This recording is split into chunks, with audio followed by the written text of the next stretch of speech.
एक बी सीट त्यांच्या विरोधी आले नाही, अख्खं शिंदे गट. आज विधानसभेचा रिझल्ट लागलेला आहे आणि मुख्यमंत्री उपमुख्यमंत्री उद्या निवड होणार आहे काही तासाला अवघ्या. तत्पूर्वी हा जो निकाल लागला आहे लोकांना अपेक्षित काय अपेक्षा आहे लोकांच्या त्यांना विचारतो. खूप लोकांनी तुतरी मतदान केलं होतं. तर कुठं नेमकं कुठं? जालना जालना भोकरदन ज्या परवा 103 मतदारसंघ आहे आमचा.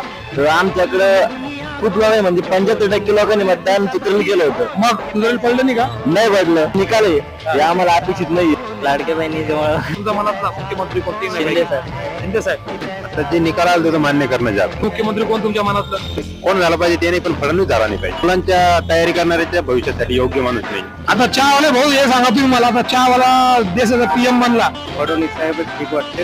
कोण आहे तुम्हाला मान्य आहे का? नाही मान्य नाही. ईव्हीएमच्या याच्यामध्ये 100% घोटाळा आहे. थोडं एका सोयीच कसं येईन बघा. इथं एक बी सीट त्यांच्या विरोधी आले नाही, अख्खं शिंदे गट आलं. अच्छा. क्लिअर कट करत नाही, काहीतरी भोळ वाटतं.